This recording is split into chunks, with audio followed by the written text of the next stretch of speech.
இன்னைக்கு நம்ம பார்க்க போறது இலக்கணம் வலு, வலாநிலை, வலு அமைதி.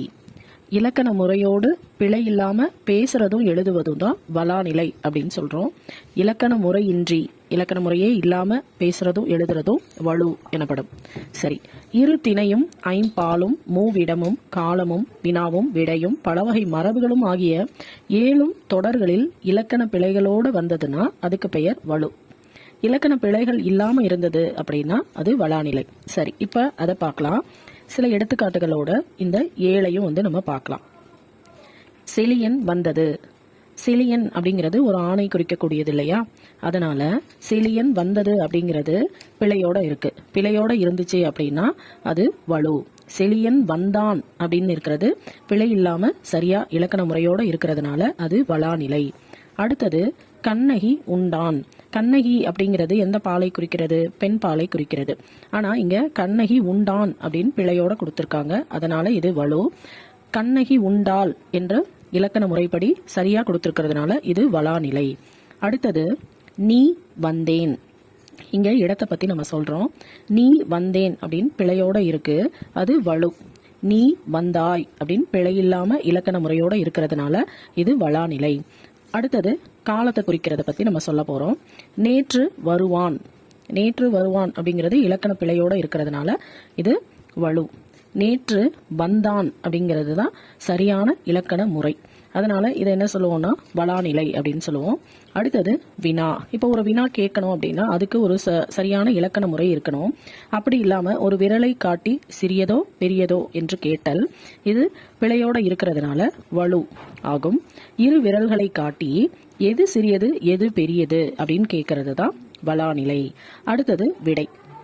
இப்போ ஒரு கேள்வி கேட்கிறோம் இல்லையா, கண்ணன் எங்கே இருக்கிறார் என்ற வினாவிற்கு கண்ணாடி பைக்குள் இருக்கிறது என்று விடையளித்தல். கேள்விக்கும் பதிலுக்கும் சம்பந்தமே இல்லாம இருக்கு இல்லையா, அதனால இது வலு.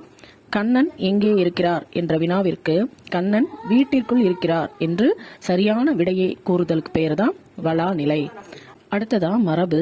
தென்னை மரங்கள் உள்ள பகுதியை தென்னந்தோட்டம் என்று கூறுதல்.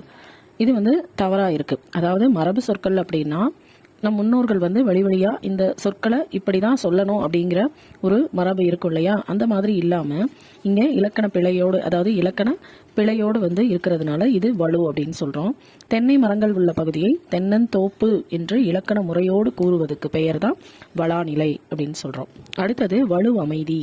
சரி, இப்ப நம்ம வலு வலாநிலை அப்படின்னு பார்த்தோம். வலுனா இலக்கண முறையோடு இல்லாம பிழையா இருக்கிறதுக்கு பெயர் தான் வலு அப்படின்னு நம்ம சொன்னோம். வலாநிலை அப்படின்னா இலக்கண முறையுடன் பிழை இல்லாம பேசுவதும் எழுதுவதும் வலாநிலைன்னு சொன்னோம். சரி, இந்த வலு அமைதி அப்படின்னா இலக்கண முறைப்படி பிழையுடையது அப்படின்னாலும் இலக்கண ஆசிரியர்கள் ஏதேனும் ஒரு காரணத்துக்காக இது பிழை இல்லை அப்படின்னு சொல்லி ஏற்றுக்கொண்டதுக்கு பெயர் தான் வலு அமைதி அப்படின்னு சொல்றோம். இதையும் நம்ம திணை, பால், காலம் இதெல்லாம் வச்சு நம்ம சொல்ல போறோம். இப்ப திணை வலு அமைதி. என் அம்மை வந்தாள் என்று மாட்டை பார்த்து கூறுவது திணை வலு அமைதி ஆகும் அப்படின்னு சொல்றாங்க. சரி, இங்க ஏன் திணை வலு அமைதி அப்படின்னு சொல்றாங்கன்னா, நம்ம ஏற்கனவே இந்த இலக்கணத்துல திணை பத்தி பார்த்தோம் இல்லையா, 2 திணைகள் பார்த்தோம். ஒன்னு உயர்திணை, இன்னொன்னு அக்ரிணை. உயர்திணை அப்படிங்கிறது 6 அறிவுடைய மக்களை குறிக்குதுன்னு நம்ம பார்த்தோம். அக்ரிணை அப்படிங்கிறது மற்ற உயிரினங்களையும் உயிரற்ற பொருட்களையும் குறிக்குதுன்னு நம்ம பார்த்தோம் இல்லையா. ஆனா இங்க கொடுத்திருக்கிற எடுத்துக்காட்டுல என் அம்மை வந்தாள் அப்படிங்கிறது மாட்டை குறிக்குது. மாடுங்கிறது அக்ரிணையில வருது. ஆனா அந்த என் அம்மை வந்தாள், மாட்டை என் அம்மை வந்தாள் அப்படின்னு சொல்லிட்டு ஓமையா சொல்றாங்க இல்லையா. ஓமையா சொல்லும் பொழுது அந்த ஓப்பின் காரணமாக அந்த அக்ரிணை உயர்திணையா இங்க ஏற்றுக்கொள்ளப்படுது. இதுக்கு பெயர் தான் திணை வலு அமைதி அப்படின்னு நம்ம சொல்றோம். அடுத்தது பால் வலு அமைதி. பால் அப்படிங்கறது நம்ம என்ன பார்த்தோம்? ஆண் பால், பெண் பால், பலர்பால், ஒன்றன் பால், பலவின் பால் அப்படின்னு நம்ம பார்த்தோம். இங்க என்ன எடுத்துக்காட்டு கொடுத்திருக்காங்கன்னா, வாடா ராசா, வாடா கண்ணா அப்படின்னு சொல்லி தன்னுடைய மகளை பார்த்து ஒரு தாய் கூப்பிடுறாங்க. இதுக்கு பெயர் பால் வலு அமைதி அப்படின்னு சொல்றாங்க. இதுல வாடா ராசா, வாடா கண்ணா அப்படிங்கிறது வாடா அப்படின்னா நம்ம என்ன சொல்லுவோம்? பையனை தான் சொல்ற, அதாவது ஒரு ஆணை குறிக்கிறது அப்படின்னு நம்ம நினைப்போம். ஆனா ஒரு தாய் என்ன பண்றாங்க? தன்னுடைய மகளை வாடா ராசா, வாடா கண்ணா அப்படின்னு சொல்லி கூப்பிடுறாங்க. இதனால இந்த உவப்பின் காரணமாக தான் அந்த பெண் பால் இங்க ஆண் பாலாக ஏற்றுக்கொள்ளப்படுது. அடுத்தது இட வலு அமைதி. மாறன் என்பான் தன்னை பற்றி பிறரிடம் கூறும்போது இந்த மாறன் ஒரு நாளும் பொய் கூற மாட்டான் என தன்மையினை படர்க்கை இடத்தில் கூறுவது இட வலு அமைதி. அடுத்தது கால வலுவமைதி. குடியரசுத் தலைவர் நாளை தமிழகம் வருகிறார் அப்படின்னு கொடுத்துருக்காங்க. இந்த தொடர்ல குடியரசுத் தலைவர் நாளை வருவார் அப்படின்னு சொன்னாலே போதும். ஆனா அப்படி அமையாம குடியரசுத் தலைவர் நாளை தமிழகம் வருகிறார் அப்படின்னு சொல்லியிருக்காங்க. இது அவ்வளவா பிழையா இல்லை. அதனால இதை நம்ம ஏன் சொல்றோம் அப்படின்னா, ஏன் பிழை இல்லை அப்படின்னா, இரண்டுமே என்ன அப்படின்னா குடியரசுத் தலைவர் நாளைக்கு வரப்போறாரு அப்படிங்கிற அவருடைய வருகையை உறுதிப்படுத்துறதுக்காக தான் இது அமையுது. அதனாலதான் இது நம்ம பிழையா எடுத்துக்கிறது இல்லை. எனவே இதை கால வலு அமைதி அப்படின்னு நம்ம சொல்றோம். கடைசியா மரபு வலு அமைதி. கத்தும் குயிலோசை சற்றே காதில் படவேணும் பாரதியார்.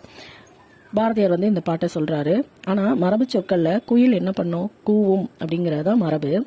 ஆனா இங்க என்ன சொல்லியிருக்காங்கன்னா கத்தும் குயிலோசை, குயில் கத்தும் அப்படின்னு சொல்றாங்க. அப்ப அது மரபு வலு அப்படின்னு சொல்றோம்.